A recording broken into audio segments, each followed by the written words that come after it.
حدیث سے کو چند ہی عورتوں کا ذکر آیا ہے صراحتاً کہ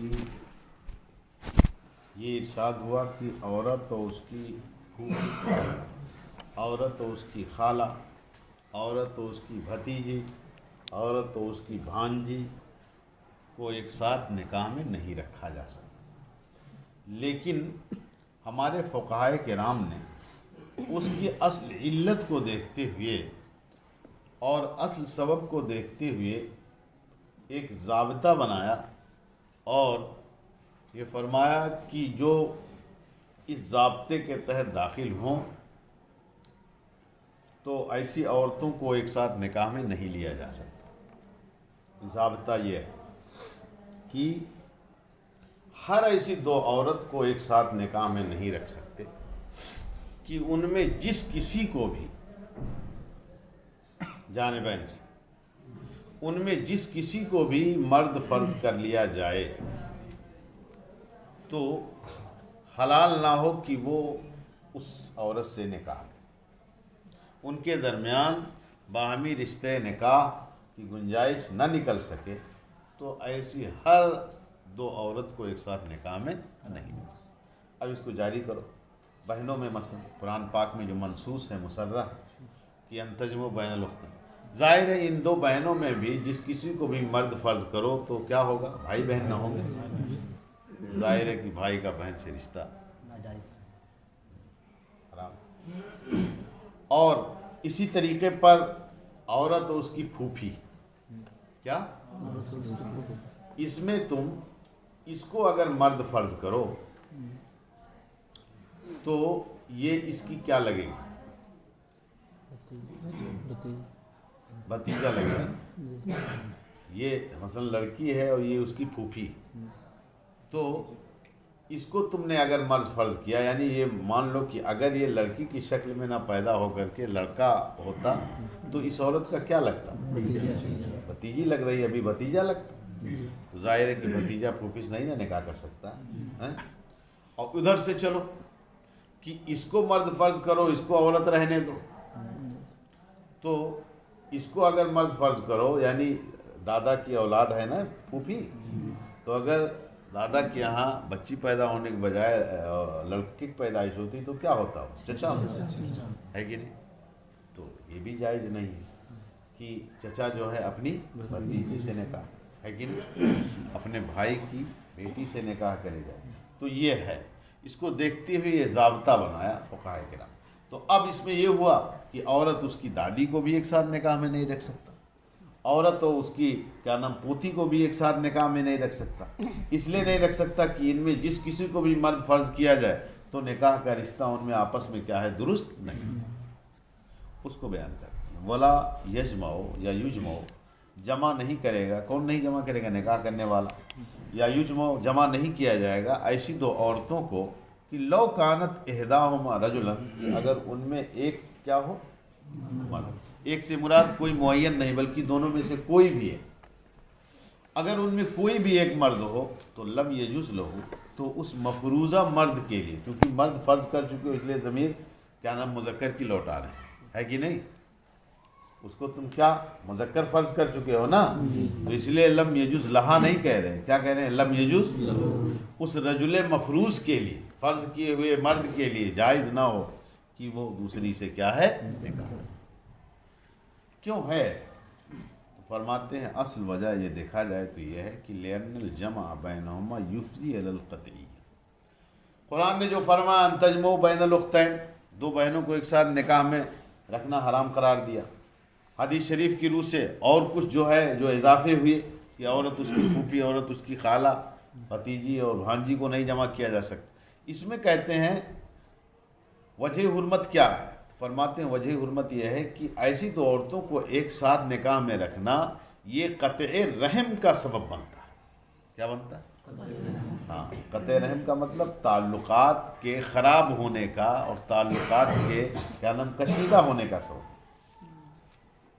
اور وہ قرابت کی جو نکاح کو حرام کرنے والی ہے، وہ قرابت جو نکاح کو حرام کرنے والی ہے وہ قطعی کی وجہ سے کیا ہے؟ حرام کرنے والی۔ تو یعنی کہ غور کیا گیا ان تجمع بین الاختین، کیوں حرام ہے دو بہنوں کو ایک ساتھ نکاح میں رکھنا؟ تو اس لیے کہ اگر ایک ساتھ نکاح میں رکھنا جائز ہو تو پھر ان میں باہمی تباغض، تحاسد، باہمی ایک دوسرے سے دشمنی، ایک دوسرے سے جلن سب پیدا ہو۔ امہات المومنین رضی اللہ تعالیٰ عنہن، ان کا دل آئینے کے مانند صاف و شفاف ہے، لیکن اس کے باوجود حضرت عائشہ صدیقہ رضی اللہ تعالیٰ عنہ کی حدیث ہے کہ ما غرت علی احد من ازواج النبی صلی اللہ علیہ وسلم ما غرت علی خدیجہ وما ذالک الا لکثرت ذکرہ ایاہ۔ اور آگے حدیث میں آیا کانا یذبح شاۃ فیتتبع بها صدائق خدیجہ فیہدیہا لہن۔ کہتے ہیں کہ مجھ کو وہ رشک کسی بھی ام المومنین کے حوالے سے نہ ہوا جو رشک و غیرت مجھے حضرت خدیجہ سے ہوتا تھا۔ ہاں، اور اس میں ایک ٹکڑا جو ہے یہ بھی ہے کہ ماں بھی ان اکون ادرکتھا، میرے ساتھ یہ بھی نہیں ایسا ہوا کہ میں نے ان کا زمانہ پایا، اس لیے کہ حضرت خدیجہ تو مکی زندگی میں حضور السلام کی زوجہ تھی بس، اور مکی زندگی میں ہی ان کا وصال بھی ہو ہے کہ مکی زندگی میں ہی کیا ہے ان کا وصال بھی ہو گیا۔ اور ام المومنین حضرت عائشہ رضی اللہ تعالیٰ عنہ تو یہ حرم سرائے اقدس میں اور سرکار اسلام کی زوجہ ہونے کا ان کو شرف کب ملا؟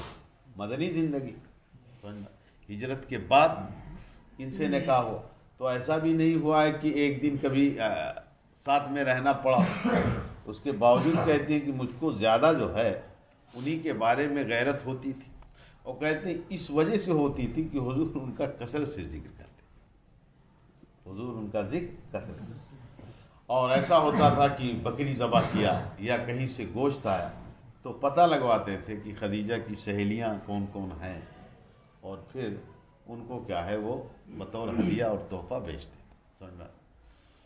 تو اب بتائیے امہات المومنین، تو ان کا یہ مطلب ہے کہ ان کا دل بالکل آئینے کے مانند صاف و شفاف ہوتا تھا، اور وہ تعلیمات اسلام کی مکمل پابند ہوتی تھی۔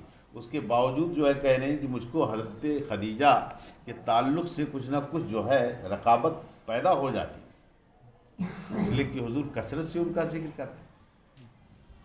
تو اب ظاہر سی بات ہے دو سگی بہنیں اگر کسی ایک آدمی کے عقد میں آئیں گی تو اب ان میں باہم رسہ کشی ہوگی، باہم ایک دوسرے سے کیا ہے جلن و نفرت پیدا ہوتی ہے۔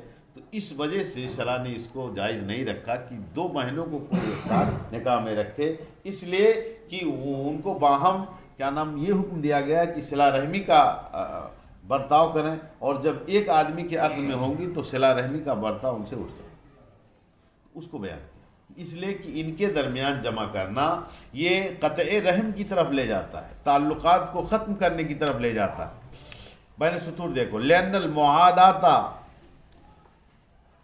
عادت بین الذرائر، اس لیے کہ آپس میں دشمنی ہونا یہ سوتنوں کے مابین کیا ہے عادت ہے، اور اس سے کیا ہے کوئی اپنے آپ کو الگ نہیں کر سکتا۔ اور وہ قرابت کی جو نکاح کو حرام کرنے والی ہے، یہ کیوں حرام کرنے والی؟ قطع کے سبب ہی حرام کرنے والی، ورنہ ایسا نہیں انفراداً اس سے بھی نکاح کر سکتا ہے، اس سے بھی نکاح کر سکتا ہے، اگر مان لو اس کی موت ہو جائے تو اس کی دوسری بہن سے کیا ہے نکاح کر سکتا ہے۔ بات کریں اب یہاں، اچھا ولو کانت المحرمیۃ بینہما بسبب الرضا، اور اگر ان کے درمیان محرم ہونے کا رشتہ رضاعت کے سبب سے ہو، محرم کو مصدر بنایا ہے، مصدر جعلی، تو کیا ہو گیا محرمیت، اور محرم کس کو کہیں گے؟ کسی کا محرم کون ہوگا کہ جس سے دائمی طور پر کیا ہے نکاح حرام۔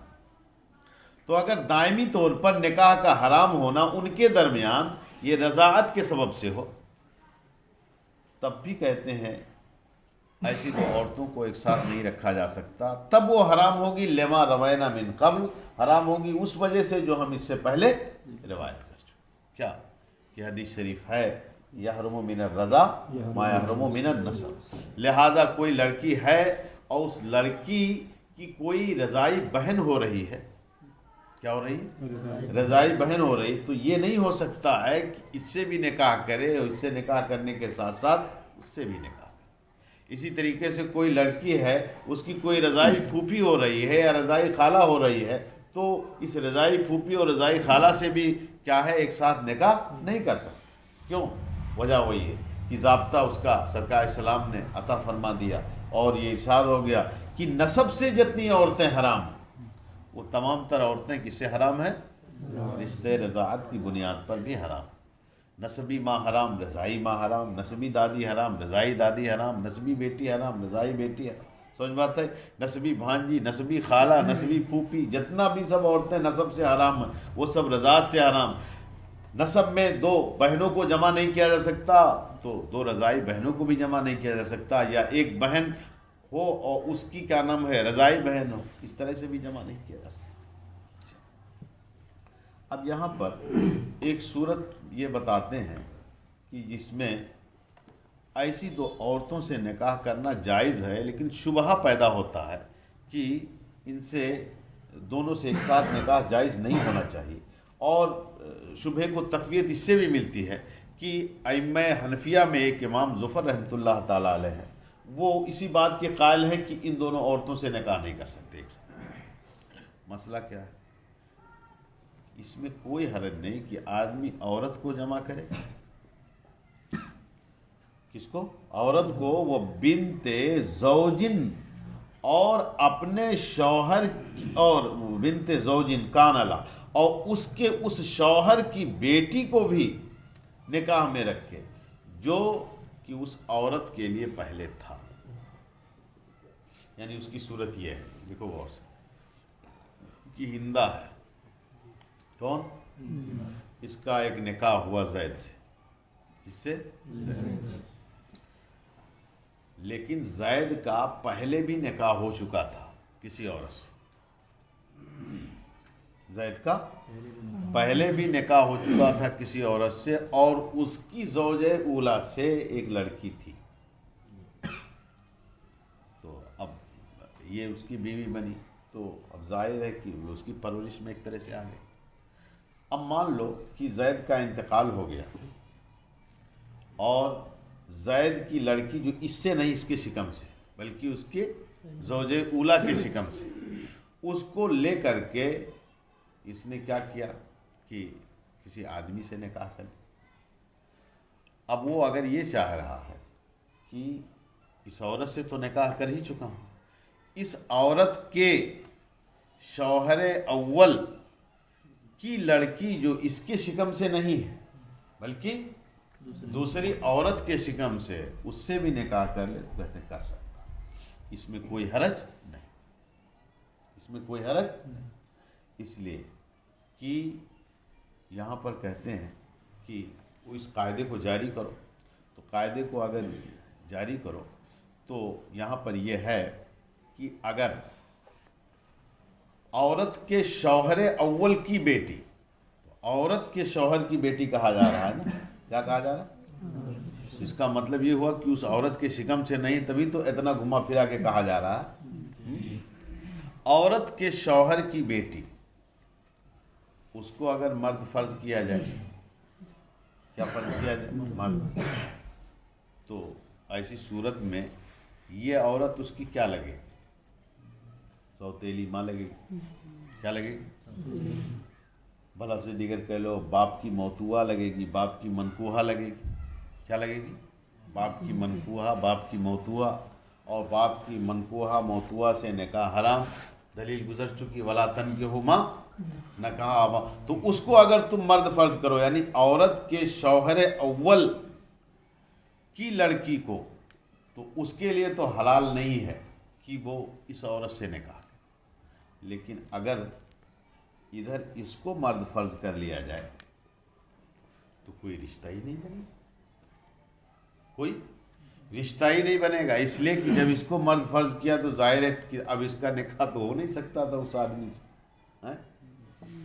تو اب اس وجہ سے اس کو مرد فرض کرنے میں دونوں کے اندر کوئی رشتہ نہیں ثابت ہوتا ہے، دونوں میں بالکل بیگانگی ہے، دونوں میں کامل اجنبیت ہے، اور یہ اگر کیا نام مرد ہوتا تو اس کے لیے اس لڑکی سے کیا ہے نکاح کرنا جائز ہوتا۔ لہذا اس بنیاد پر ضابطہ یہی ہے کہ ایسی تو عورتوں سے نکاح نہیں کیا جا سکتا کہ ان میں جس کسی کو بھی مرد فرض کیا جائے تو اس مرد کے لیے اس عورت سے نکاح کرنا جائز نہ ہو۔ دیکھ فرماتے ہیں کہ ولا باس، اور اس میں کوئی حرج نہیں کہ آدمی جمع کرے، کس میں جمع کرے؟ ایک عورت کے درمیان اور بنت زوجن، اس عورت کے شوہر کی بیٹی کے درمیان، کان لہا من قبل، کہ جو شوہر کی اس عورت کے لیے پہلے تھا، لأنه لا قرابۃ بینہما ولا رضا، کہتے ہیں اس لیے کہ وجہ حرمت جو جمع کی ہے وہ وجہ حرمت قرابت کی ہے اور وجہ حرمت رضاعت کی ہے، جیسا کہ اوپر گزر چکا۔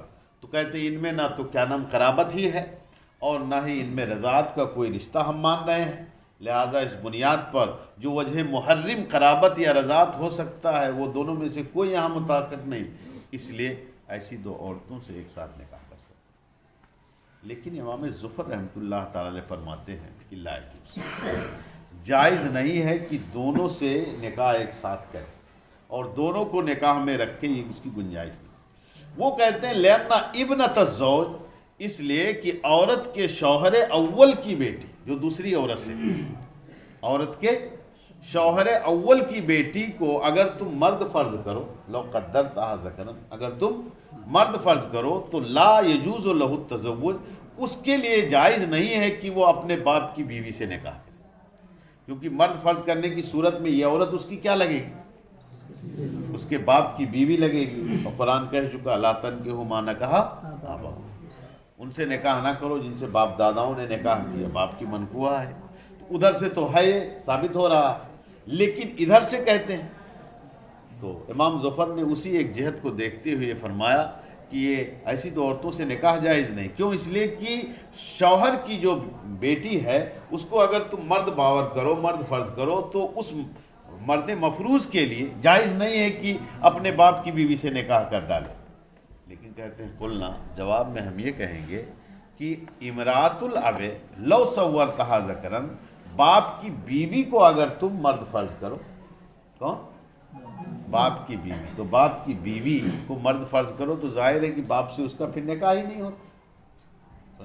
اس لڑکی کے باپ کی بیوی کو مرد فرض کرو گے تو مرد ہوتے ہوئے اس کا لڑکی کے باپ سے نکاح ہونے کی کوئی گنجائش تھی نہیں، تو اگر تم مرد فرض کرو تو جاز لہ التزوج، تو اس کے لیے جائز ہے کہ وہ کیا ہے نکاح کر سکے اس لڑکی سے، اور وہ شرط ہو، حالانکہ شرط یہ ہے ان یصور ذلک من کل جانب، کہ یہ صورت جو ہے فرض کی جا سکے اور یہ صورت مانی جا سکے، کس طرف سے؟ دونوں سے۔ تو ایک طرف سے اگر فرض کرو تب تو واقعی جائز نہیں ہوتا ہے اس مرد مفروض کے لیے اس عورت سے نکاح کرنا، لیکن دوسرے کو اگر تم کیا نام ہے مرد فرض کرو تو ایسی صورت میں اس کے لیے نکاح کرنا جائز ہو جاتا ہے۔ مثلا وہ عورت کی جو کیا نام ہے بیوی بنی، وہ اگر بجائے عورت کے مرد اگر وہ ہو اور پھر اس کا نکاح کسی عورت سے ہوا ہوتا، پہلی عورت سے، اور اس پہلی عورت سے کیا ہے ایک لڑکی ہوتی، تو اس سے نکاح کر سکتا تھا کہ نہیں کر سکتا؟ کر سکتا۔ فرماتے ہیں کہ شرط یہ ہے، ضابطہ یہ ہے کہ دونوں میں سے جس کسی کو بھی مرد فرض کیا جائے تو اس کے لیے اس عورت سے نکاح کرنا حلال۔ اب یہاں پر چونکہ ہمارے یہاں بربنا احتیاط جس طرح حرمت مساہرت کا ثبوت یہ وطیع حلال سے اور نکاح سے ہوتا ہے، اسی طریقے پر اگر زنا کوئی کر لے یا وطیع حرام کر لے تو اس سے بھی حرمت مساہرت کا ثبوت ہو جاتا ہے، اس کو یہاں سے ذکر کرتا ہے۔ یعنی کہ کوئی بھی آدمی کسی عورت سے نکاح کر لے تو اس منکوحہ کی ماں اصول سب حرام ہو جاتی، اسی طرح سے اس منکوحہ کی فروع بھی بشرط وطی حرام ہو جاتی ہے، لیکن شرط ہے، کیا شرط ہے؟ وطی۔ اور یوں ہی اس کسی کے لڑکے نے اگر نکاح کر لیا کسی عورت سے تو یہ بہو بھی حرام ہو جاتی ہے، کس پر؟ ہاں، اس کے بارے میں بات سمجھیے۔ اور باپ دادا جس عورت سے نکاح کر لیں تو باپ دادا کی منکوحات بھی حرام ہیں۔ تو یہ 4 قسم کی عورتیں ہیں، کتنی؟ 4۔ ایک تو یہ ہے کہ منکوحہ کی اصول، اور ایک منکوحہ کی فروع بشرط وطی، اور تیسرے یہ ہے کہ آبا و اجداد کی منکوحات، اور چوتھے فروع کی منکوحات۔ جس کی یہ عورتیں جو حرام ہیں ان کو کیا کہتے ہیں کہ یہ رشتے مصاہرت کی وجہ سے حرام۔ کس کی وجہ سے؟ اور اس حرمت کو کیا بولتے ہیں؟ حرمت مصاہرہ۔ یہ حرمت مصاہرہ جس طریقے سے نکاح اور نکاح کے بعد جائز وطی سے ثابت ہو جاتی ہے، اسی طریقے سے اگر کسی نے زنا کیا کسی عورت سے تو اس عورت سے حرمت مصاہرت کا ثبوت زنا سے بھی ہو جائے۔ لہذا مان لو کہ کسی نے کسی عورت سے زنا کیا تو اس مزنیہ کی اگر کوئی بیٹی ہے وہ اس کے اوپر حرام ہو جائے۔ اسی طرح اس مزنیہ کی ماں اس زانی پر کیا ہے؟ حرام۔ بات سمجھ؟ اس حرمت کو کیا بولتے ہیں؟ حرمت مصاہرہ۔ تو جس طرح سے یہ ہے کہ اگر نکاح کرتا، نکاح کے بعد جائز طریقے پر وطی کرتا تو جائز طریقے کی وطی سے جس طریقے سے یہ حرمت مصاہرت کا ثبوت ہوتا، ایسے ہی زنا کیا تو زنا کی وجہ سے بھی یہ کیا ہے؟ حرمت ثابت ہو۔ بات سمجھ میں؟ اسی طرح مان لو باپ کی منکوحہ سے نکاح حرام، باپ نے اگر زنا کر لیا بہو سے تو وہ بھی حرام ہو جاتی، بیٹے پر کیا ہو جاتی؟ بیٹے پر بھی وہ کیا ہے؟ حرام ہو جاتی ہے۔ اب بیٹا اس کو نہیں رکھ سکتا، اس کو چھوڑنا ہی چھوڑنا۔ تو خیر وطی جائز سے حرمت مصاہرت کا ثبوت تو بالاتفاق ہے، لیکن وطی حرام اور وہ بھی زنا، اس سے حرمت مصاہرت کا ثبوت کس کے یہاں ہے؟ صرف حنفیوں کے نزدیک ہے۔ امام شافعی رحمۃ اللہ تعالی علیہ اس کے خلاف۔ پہلے مسئلہ فرماتے ہیں من زنا بامرأۃ حرمت علیہ امہا و بنتہا، جس آدمی نے کسی عورت سے زنا کیا تو اس زنا کرنے والے پر اس مزنیہ کی ماں، اس کی بیٹی کیا ہے؟ حرام۔ لیکن امام شافعی رحمۃ اللہ تعالی علیہ فرماتے ہیں کہ الزنا لا یوجب حرمت المصاہرہ، زنا حرمت مصاہرت کو ثابت نہیں کرتا۔ یوجب مانے یثبت، زنا حرمت مصاہرت کو ثابت نہیں کرتا۔ ان کی دلیل یہ ہے کہ لِأَنَّهَا نِعْمَةٌ فَلَا تُنَالُ بِالْمَحْظُورِ، اس لیے کہ حرمت مصاہرت ایک نعمت ہے اور ایک اللہ کی طرف سے انعام ہے، لہذا اس کو امر محظور کے ذریعے نہیں پایا جا، نہیں حاصل کیا۔ نعمت حرمت مصاہرت کیا ہے؟ نعمت۔ اس لیے نعمت ہے کہ اس کے ذریعے سے مثلا 2 خاندان تھے، ان میں خاندانی تعلقات جیسے تعلقات استوار، اور قرآن پاک نے اس کو انعام کے طور پر کیا ہے ذکر بھی کیا. کس طور پر؟ انعام کے طور پر ذکر کیا اس طریقے پر کہ اللہ تبارک و تعالیٰ کا ارشاد ہے کہ کیا ہے؟ ہاں فجعلہ نسبا و سحرا، اللہ نے اس کو نسب بھی بنایا اور کیا ہے رشتے دامادی والا بھی بنایا. کہ اللہ کا یہ انعام ہے بندوں پر اور انسانوں پر خاص کر کہ ان میں نسب بھی محفوظ رکھا اور جو رشتے ہوتے ہیں دو خاندانوں کے اس کو بھی اس نے محفوظ رکھا. ورنہ جانوروں میں تو خیر ایسا کچھ ہے نہیں، ان کے نزدیک کوئی لحاظ نہیں کہ کس سے شہوت پوری کرنی ہے کس سے شہوت نہیں پوری کرنی، کوئی رشتہ نہیں. یہ کس میں ہے؟ صرف اور صرف کن میں ہے؟ انسانوں. تو نسب اور اسی طریقے سے شہر یہ کیا ہے ایک نعمت ہے انسانوں پر، اور اللہ تبارک و تعالیٰ نے بطور نعمت اس کا کیا ہے تذکرہ کیا. جعلہ نسبا و سحرا. اور نعمت کے حصول کے لیے کوئی امر حرام کوئی محظور مانے حرام جس سے منع کیا ہے. اسی لیے ایک باب فقہا قائم کرتے ہیں کتاب الحظر والاباحات، جس میں یہ ہوتا ہے کہ کیا چیز مباح ہے کیا چیز ممنوع ہے حرام. بات سمجھ لیں؟ تو کوئی امر محظور اس کا سبب نہیں بن سکتا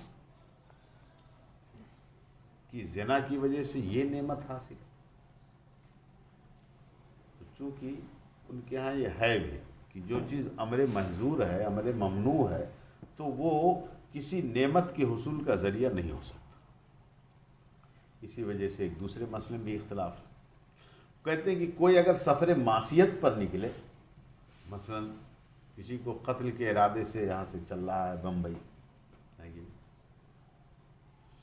یا کوئی اسلامی حکومت کے خلاف بغاوت کرنے کے لیے نکلا اور مسافت سفر ہے، تو کہتے ہیں اس کے لیے قصر کی رعایت نہیں ہوگی.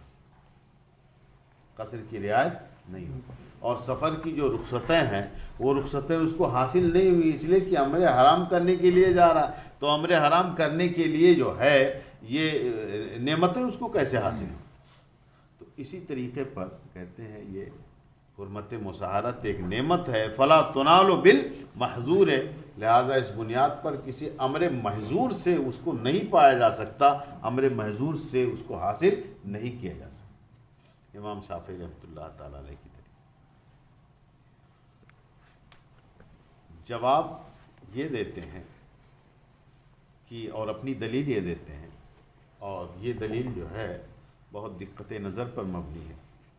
وہ یہ کہ یہاں یہ غور کیا جانا چاہیے کہ یہ حرمت کس وجہ سے پیدا ہو رہی.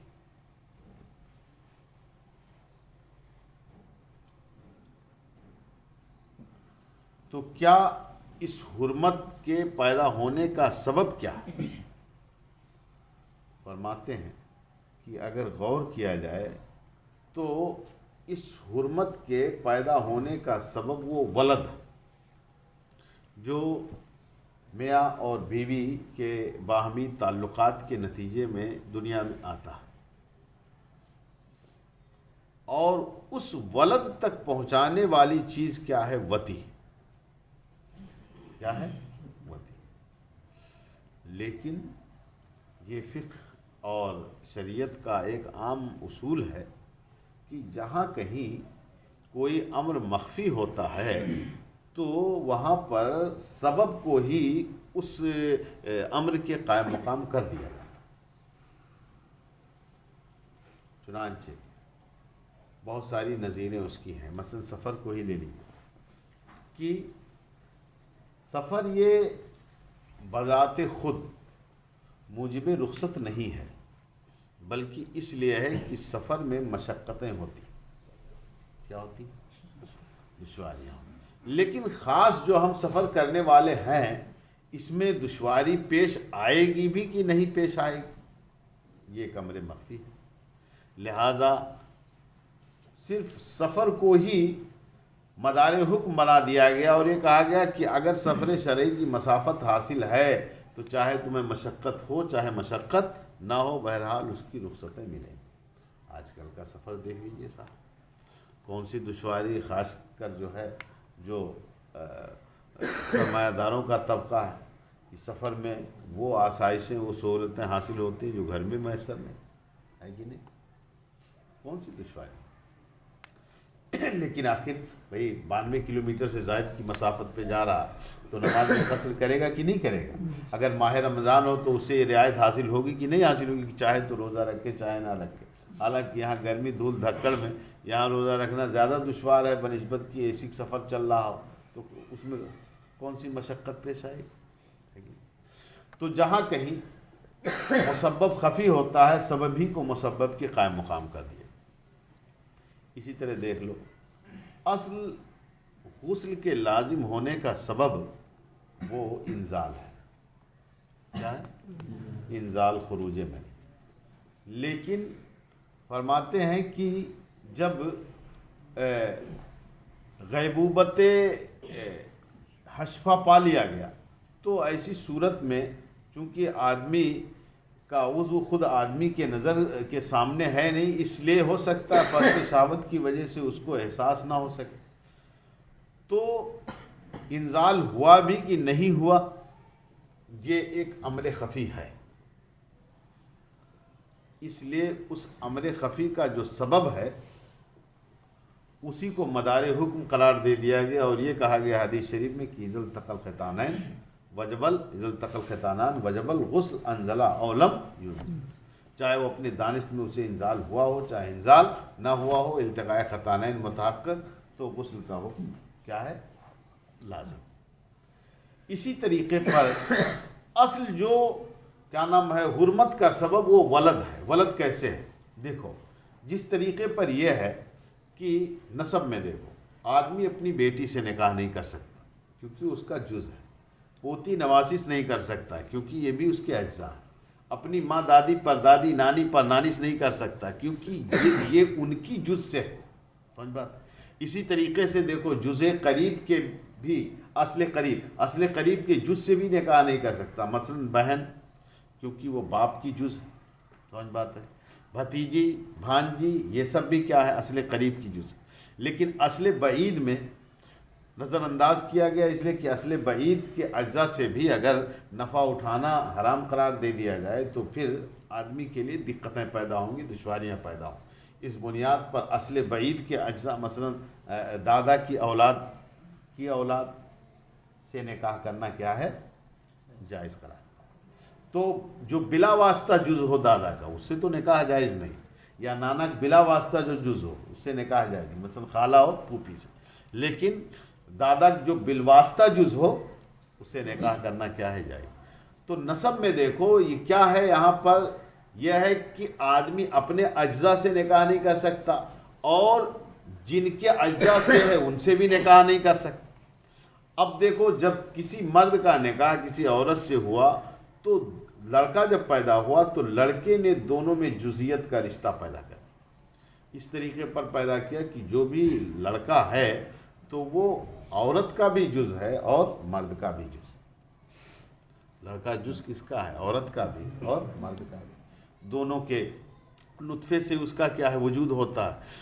اب جب یہ نطفے دونوں میں مل گئے اور دونوں کے ملنے سے یہ لڑکا پیدا ہوا تو اس لڑکے کے واسطے سے گویا اب عورت یہ جز ہے کس کا؟ مرد کا، اور مرد جز ہو گیا اس لڑکے کے واسطے سے کس کا؟ عورت۔ تو شبہ یہ ہوتا ہے کہ تب تو پھر جو ہے ایک لڑکے کی پیدائش پر پھر نکاح ہی ختم ہو جانا چاہیے کیونکہ جزیت کا رشتہ پیدا ہو گیا، جیسے جزیت جو ہے ثابت ہے بنات اور بنات الابن وغیرہ میں اور جدات میں، اسی طریقے یہاں پر بھی۔ تو اس کا جواب صاحب ہدایت رحمۃ اللہ تعالی نے دیا ہے کہ بات دراصل یہ ہے کہ استمتاع بالجز حرام ہے لیکن موضع ضرورت میں اس کی اجازت دی گئی، اور یہ موضع ضرورت میں سے ہے، اس لیے کہ اگر یہ کہا جائے کہ حرام ہو جائے گا تو اسی صورت میں پھر نسل کی بقا کی صورت کیا ہوگی، لہذا اس کو خاص مستثنا رکھا۔ خیر، تو اب یہ ہوا کہ نکاح کے بعد جو وتی ہوتی ہے، وتی کے بعد جو لڑکا ہوتا ہے، یہ لڑکا زوجین کے مابین جزیت ثابت کرنے والا ہے، اور جزیت ہی یہ اصل محرم ہے، یہی جزئیت کیا ہے؟ اصل محرم. لیکن اب یہ ولد ہوگا بھی کہ نہیں ہوگا، یہ ایک امر خفی ہے. وتی سے ولد ہوگا بھی کہ نہیں ہوگا کیا معلوم. تو اس لیے یہاں پر اس وتی کو ہی مدار حکم قرار دے دیا کہ وتی جہاں کہیں بھی پائی جائے، چاہے بر وجہ حلال، چاہے بر وجہ حرام، یا چاہے بر وجہ زنا. کیونکہ ایسا نہیں کہ جو بر وجہ حرام ہو بر وجہ زنا ہی ہو. سمجھ بات ہے؟ مثلا حالت حیض میں وتی کرنا حرام ہے کہ نہیں حرام ہے؟ زنا نہیں نہ ہے. چلو، تو وتی چاہے کیا نام ہے بر وجہ حرام ہو، چاہے بر وجہ حلال ہو، چاہے بر وجہ زنا ہو، باہر صورت جہاں کہیں وتی پائی گئی تو وہ چونکہ سبب ولد ہو سکتا ہے، اور ولد ہی جو ہے یہ جزئیت پیدا کرنے والا ہے، اور جزئیت یہی کیا ہے؟ نسب میں محرم ہے. لہذا اس بنیاد پر رشتے مساہرت میں بھی اصل محرم کیا ہے؟ یہ جزئیت ہے، اور یہ وتی جو ہے اس کا سبب ہے. اس بنیاد پر وتی کو ہی مدار حکم قرار دے دیا گیا کہ جہاں کہیں وتی پائی جائے تو ایسی صورت میں حرمت مساہرت کا ثبوت ہو جائے. دیکھو غور سے فرماتے ہیں لنا، ہماری دلیل یہ ہے کہ وتی سبب جزئیت. وتی کیا ہے؟ لیکن واسطے ولد سے، صرف وتی نہیں بلکہ جب اس وتی سے ولد ہو تب، تو گویا اصل کیا نام ہے سبب حرمت وہ کیا ہوا؟ ولد ہوا. کون ہوا؟ ولد. کہتے ہیں وتی یہ سبب جزئیت ہے ولد کے واسطے سے. کہتے ہیں یہی وجہ ہے کہ لڑکا جو ہے یہ دونوں کی طرف منسوب ہوتا. یہ تو نہیں کہا جاتا کہ صاحب 50% بیوی کا لڑکا ہے اور 50% جو ہے شوہر کا لڑکا ہے. 100% نہ کہا جاتا ہے، بلکہ پرسنٹ ہی نہیں وہاں بولا جائے گا حماقت ہے. یعنی یہ کہتے ہیں کہ اس کا لڑکا ہے، بھی کہتے ہیں اس کا لڑکا. سمجھ بات. تو ولد کے واسطے سے یہ زوجین کے مابین سبب جزئیت ہے. یہاں تک کہ کہتے ہیں لڑکا منسوب ہوتا ہے اور لڑکی کی نسبت کی جاتی ہے کس کی طرف؟ دونوں میں سے ہر ایک کی طرف پوری نسبت. تو فیسیر اصولها و فروعها. تو اب اس لیے اس لڑکے کے واسطے سے عورت کے اصول و فروع یہ کیسے ہو گئے؟ مرد کے اصول و فروع کی طرح ہو گئے. کیونکہ اس نے جزئیت پیدا کر دیا اور اس نے کیا ہے گویا بازیت کا رشتہ پیدا کر دیا، اور اس رشتے جزئیت کی بنیاد پر عورت کے اصول و فروع کس کے اصول و فروع کی طرح ہو گئے؟ مرد کے اصول و فروع کی طرح ہو گئے. وہ کذالک علی العکس، اور ایسی اس کا الٹا بھی، یعنی مرد کے اصول و فروع یہ کس کی طرح ہو گئے؟ عورت کے اصول و فروع ہو گئے. اور والاستمتاع بالجزء حرام سے ایک اعتراض کا جواب دیا کہ تب تو خرابی یہ لازم آنی چاہیے کہ بھئی کیا نام ہے اگر ایک دفعہ پیدائش ہو جائے اور ولد کا تحقق ہو جائے تو چونکہ ولد نے جزئیت ثابت کر دی زوجین کے درمیان پہلے، اور اب جب زوجین کے درمیان جزئیت ہوئی تو اب اس جزئیت کو اور آگے بڑھائیے تو زوجہ کے جو اجزاء ہیں وہ زوج کے بھی اجزاء ہو گئے، اور زوجہ جن کی اجزاء سے ہے زوج بھی ان کی اجزاء سے ہو گیا، اور اسی طریقے سے اس کا عکس. کہتے ہیں تب تو اولاً جزئیت اس میں پیدا ہوئی بیوی میں، اور بیوی کی بیٹی وغیرہ میں تو بعد میں نہ پیدا ہوئی، تو بیٹی کو تو بعد میں حرام ہونا چاہیے، پہلے بیوی کو ہی حرام ہو جانا چاہیے. کہتے ہیں والاستمتاع بالجزء حرام، اور جز سے استمتاع حرام ہے مگر موضع ضرورت. مگر موضع ضرورت میں، موضع ضرورت کون ہے؟ بیوی. کیونکہ اگر یہ کہا جائے کہ بھئی ایک پیدائش سے یا ایک لڑکے کے حصول پر بیوی حرام ہو تو ایسی صورت میں سخت دشواری ہوگی نسل انسانی کے لیے. لہذا شریعت نے اس کو محل ضرورت میں رکھتے ہوئے اگرچہ بیوی شوہر کا جز ہے ولد کے بعد، یا اسی طریقے پر شوہر بیوی کا جز ہے، لیکن موضع ضرورت میں استمتاع یہاں جائز رکھا گیا، لیکن آگے نہیں کہ بیوی کی کیا نام اجزاء سے نکاح کر سکے، نہیں ہو سکے. وہی الموتوعہ، اور موضع ضرورت کون ہے؟ موتوعہ. بس اب ان کے استدلال کا جواب کہ والوتی محرم من حیث انہ سبب الولد لا من حیث انہ زنا، اور وتی یہ حرام کرنے والی ہے اس حیثیت سے کہ وہ سبب ولد ہے. وتی حرام کرنے والی ہے اس حیثیت سے کہ سبب ولد ہے، اس حیثیت سے نہیں کہ وہ زنا. اور اگر بروجہ حرام یا بروجہ زنا ہی اگر وتی ہے تو ظاہر ہے کہ یہ وتی بھی سبب ولد ہو سکتی ہے کہ نہیں ہو سکتی، اور ولد کے واسطے سے ہی یہاں پر جزیت پیدا ہوئی تھی زوجین کے مابین، اور پھر جزیت کا رشتہ کیا ہے آگے بڑھا، اور زوجیت زوجین کے مابین، تو جزیت کے ثبوت کے باوجود بھی یہاں جو ہے استمتاع جائز رکھا گیا اور نکاح کیا ہے برقرار رہا، لیکن اس کے آگے نکاح کی گنجائش نہیں۔ کہتے ہیں وتی حرام ہے اس حیثیت سے کہ وہ سبب ولد ہے، اس حیثیت سے نہیں کہ وہ کیا ہے زنا ہے۔ لہذا اس بنیاد پر جو آپ نے کہا کہ یہ نعمت کے حصول کا سبب نہیں ہو سکتا، ہم نہیں کہتے کہ زنا جو ہے یہ حرمت مساہرت کے کیا نام حصول کا سبب، ہم تو یہ کہتے ہیں کہ حرمت مساہرت کا ثبوت، حرمت مساہرت کا اصل سبب کون ہے؟ ولد، کون ہے؟ ولد، اور چونکہ اس ولد کی طرف لے جانے والی یہ کیا ہے وتی ہے جو بشکل زنا ہے، لہذا اس بنیاد پر وہ اصل سبب بنا ہے۔ لہذا یہاں یہ نہیں کہہ سکتے کہ یہ نعمت امر محظور سے کیا ہے حاصل کی جائے بات کریں۔ اب پھر اس کے بعد دائرہ مزید بڑھا دیا کہ جس طریقے سے زنا سے حرمت مساہرت کا ثبوت ہوتا ہے یا وتی سے حرمت مساہرت، ایسے ہی دوائی وتی سے بھی کیا ہے حرمت مساہرت کا ثبوت ہو جائے۔ دوائی وتی میں کیا ہے؟ شہوت سے چھونا اور نظر کرنا، بوسہ لینا، یہ ساری چیزیں کیا ہے دوائی وتی سے، لہذا یہ افعال بھی اگر پا لیے گئے تو بھی حرمت مساہرت کا ثبوت